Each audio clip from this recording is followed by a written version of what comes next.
کہ اے پروردگار، ہمارے گناہ اور زیادتیاں جو ہم اپنے کاموں میں کرتے رہے ہیں معاف فرما، اور ہم کو ثابت قدم رکھ، اور کافروں پر فتح عنایت کر۔ تو اللہ نے ان کو دنیا میں بھی بدلہ دیا اور آخرت میں بھی بہت اچھا بدلہ دے گا، اور اللہ نیکوکاروں کو دوست رکھتا ہے۔ مومنو، اگر تم کافروں کا کہا مان لوگے تو وہ تم کو الٹے پاؤں پھیر کر مرتد کر دیں گے، پھر تم بڑے خسارے میں پڑ جاؤ گے۔ یہ تمہارے مددگار نہیں ہیں، بلکہ اللہ تمہارا مددگار ہے، اور وہ سب سے بہتر مددگار ہے۔ ہم ان قریب کافروں کے دلوں میں رعب بٹھا دیں گے، کیونکہ یہ اللہ کے ساتھ شرک کرتے ہیں جس کی اس نے کوئی بھی دلیل نازل نہیں کی، اور ان کا ٹھکانہ دوزخ ہے، وہ ظالموں کا بہت برا ٹھکانہ ہے۔ اور اللہ نے تم سے اپنا وعدہ سچا کر دیا، یعنی اس وقت جب کہ تم کافروں کو اس کے حکم سے قتل کر رہے تھے، یہاں تک کہ جو تم چاہتے تھے اللہ نے تم کو دکھا دیا۔ اس کے بعد تم نے ہمت ہار دی اور پیغمبر کے حکم کی تعمیل میں جھگڑا کرنے لگے، اور تم نے اس کی نافرمانی کی۔ بعض تو تم میں سے دنیا کے طلبگار تھے اور بعض آخرت کے طالب۔ اس وقت اللہ نے تم کو ان کے سامنے سے ہٹا دیا تاکہ تمہاری آزمائش کرے، اور اس نے تمہارا قصور معاف کر دیا، اور اللہ مومنوں پر بڑا فضل کرنے والا ہے۔ وہ وقت بھی یاد کرنے کے لائق ہے جب تم لوگ دور بھاگے جاتے تھے اور کسی کو پیچھے پھر کر نہیں دیکھتے تھے، اور رسول اللہ صلی اللہ علیہ وآلہ وسلم تم کو تمہارے پیچھے کھڑے بلا رہے تھے، تو اللہ نے تم کو غم پر غم پہنچایا تاکہ جو چیز تمہارے ہاتھ سے جاتی رہی یا جو مصیبت تم پر واقع ہوئی ہے اس سے تم غمگین نہ ہو، اور اللہ تمہارے سب اعمال سے خبردار ہے۔ پھر اللہ نے اس پریشانی کے بعد تم پر تسلی نازل فرمائی، یعنی نیند، کہ تم میں سے ایک جماعت پر طاری ہو گئی، اور کچھ لوگ جن کو جان کے لالے پڑ رہے تھے اللہ کے بارے میں ناحق ایام کفر کے سے گمان کرتے تھے، اور کہتے تھے بھلا ہمارے اختیار کی کچھ بات ہے؟ تم کہہ دو کہ بے شک سب باتیں اللہ ہی کے اختیار میں ہیں۔ یہ لوگ بہت سی باتیں دلوں میں مخفی رکھتے ہیں جو تم پر ظاہر نہیں کرتے تھے۔ کہتے تھے کہ ہمارے بس کی بات ہوتی تو ہم یہاں قتل ہی نہ کیے جاتے۔ کہہ دو کہ اگر تم اپنے گھروں میں بھی ہوتے تو جن کی تقدیر میں مارا جانا لکھا تھا وہ اپنی اپنی قتل گاہوں کی طرف ضرور نکل آتے۔ اس سے غرض یہ تھی کہ اللہ تمہارے سینوں کی باتوں کو آزمائے اور جو کچھ تمہارے دلوں میں ہے اس کو صاف کر دے، اور اللہ دلوں کی باتوں سے خوب واقف ہے۔ جو لوگ تم میں سے احد کے دن جبکہ مومنوں اور کافروں کی دو جماعتیں ایک دوسرے سے گتھ گئیں جنگ سے بھاگ گئے تو ان کے بعض افعال کے سبب شیطان نے ان کو پھسلا دیا تھا، اور یقیناً اللہ نے ان کا قصور معاف کر دیا۔ بے شک اللہ بخشنے والا ہے، بردبار ہے۔ مومنوں، ان لوگوں جیسے نہ ہونا جو کفر کرتے ہیں، اور ان کے مسلمان بھائی جب اللہ کی راہ میں سفر کریں اور مر جائیں یا جہاد کو نکلیں اور مارے جائیں تو ان کی نسبت کہتے ہیں کہ اگر وہ ہمارے پاس رہتے تو نہ مرتے اور نہ مارے جاتے۔ یہ اس لیے کہ اللہ ان لوگوں کے دلوں میں افسوس پیدا کر دے، اور زندگی اور موت تو اللہ ہی دیتا ہے، اور اللہ تمہارے سب کاموں کو دیکھ رہا ہے۔ اور اگر تم اللہ کے راستے میں مارے جاؤ یا مر جاؤ تو جو مال و متاع لوگ جمع کرتے ہیں اس سے اللہ کی بخشش اور رحمت کہیں بہتر ہے، اور اگر تم مر جاؤ یا مارے جاؤ تو اللہ کے حضور میں ضرور اکٹھے کیے جاؤ گے۔ پھر اے نبی، اللہ کی مہربانی سے تم ان لوگوں کے لیے نرم مزاج واقع ہوئے ہو، اور اگر تم بدخو اور سخت دل ہوتے تو یہ تمہارے پاس سے بھاگ کھڑے ہوتے۔ سو ان کو معاف کر دو اور ان کے لیے اللہ سے مغفرت مانگو، اور اپنے کاموں میں ان سے مشورت لیا کرو، اور جب کسی کام کا پختہ ارادہ کر لو تو اللہ پر بھروسہ رکھو، بے شک اللہ بھروسہ رکھنے والوں کو دوست رکھتا ہے۔ اگر اللہ تمہارا مددگار ہے تو تم پر کوئی غالب نہیں آ سکتا، اور اگر وہ تمہیں چھوڑ دے تو پھر کون ہے اس کے بعد تمہاری مدد کرے۔ اور مومنوں کو تو چاہیے کہ اللہ ہی پر بھروسہ رکھیں، اور کبھی نہیں ہو سکتا کہ کوئی پیغمبر خیانت کرے، اور خیانت کرنے والوں کو قیامت کے دن خیانت کی ہوئی چیز اللہ کے روبرو لا حاضر کرنی ہوگی۔ پھر ہر شخص کو اس کے اعمال کا پورا پورا بدلہ دیا جائے گا، اور ان کے ساتھ بے انصافی نہیں کی جائے گی۔ بھلا جو شخص اللہ کی خوشنودی کا تابع ہو وہ اس شخص کی طرح ہو سکتا ہے جو اللہ کی ناخوشی میں گرفتار ہو،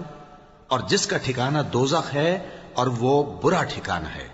سب لوگوں کے اللہ کے ہاں مختلف درجے ہیں اور اللہ ان کے سب اعمال دیکھ رہا ہے۔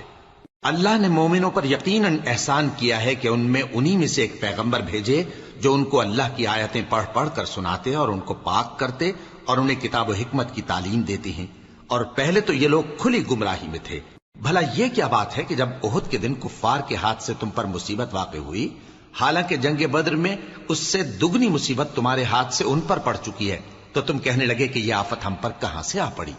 کہہ دو کہ یہ تمہاری ہی شامت اعمال ہے کہ تم نے پیغمبر کے حکم کے خلاف کیا، بے شک اللہ ہر چیز پر قادر ہے۔ اور جو مصیبت تم پر دونوں جماعتوں کے مقابلے کے دن واقع ہوئی سو اللہ کے حکم سے واقع ہوئی، اور اس سے یہ مقصود تھا کہ اللہ مومنوں کو اچھی طرح معلوم کر لے اور منافقوں کو بھی معلوم کر لے۔ اور جب ان سے کہا گیا کہ آؤ اللہ کے رستے میں جنگ کرو یا کافروں کے حملوں کو روکو، تو کہنے لگے کہ اگر ہم کو لڑائی کی خبر ہوتی تو ہم ضرور تمہارے ساتھ رہتے۔ یہ اس دن ایمان کی نسبت کفر سے زیادہ قریب تھے، منہ سے وہ باتیں کہتے ہیں جو ان کے دل میں نہیں ہیں، اور جو کچھ یہ چھپاتے ہیں اللہ اس سے خوب واقف ہے۔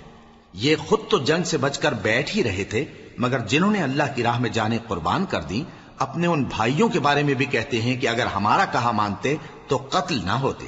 کہہ دو کہ اگر سچے ہو تو اپنے اوپر سے موت کو ٹال دینا۔ جو لوگ اللہ کی راہ میں مارے گئے ان کو مرے ہوئے نہ سمجھنا، وہ مرے ہوئے نہیں ہیں بلکہ اللہ کے نزدیک زندہ ہیں اور ان کو رزق مل رہا ہے۔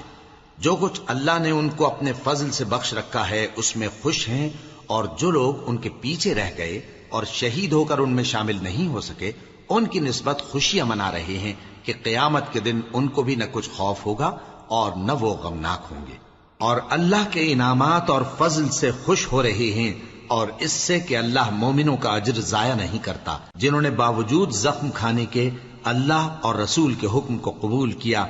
جو لوگ ان میں نیکوکار اور پرہیزگار ہیں ان کے لیے بڑا ثواب ہے۔ جب ان سے لوگوں نے آ کر بیان کیا کہ کفار نے تمہارے مقابلے کے لیے لشکر کثیر جمع کیا ہے تو ان سے ڈرو،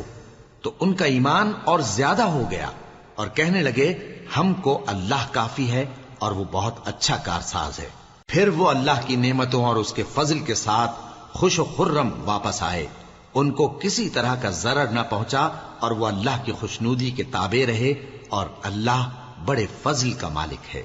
یہ خوف دلانے والا تو شیطان ہے جو اپنے دوستوں سے ڈراتا ہے، تو اگر تم مومن ہو تو ان سے مت ڈرنا اور مجھ ہی سے ڈرتے رہنا، اور جو لوگ کفر میں جلدی کرتے ہیں ان کی وجہ سے غمگین نہ ہونا، یہ اللہ کا کچھ نقصان نہیں کر سکتے۔ اللہ چاہتا ہے کہ آخرت میں ان کو کچھ حصہ نہ دے اور ان کے لیے بڑا عذاب تیار ہے۔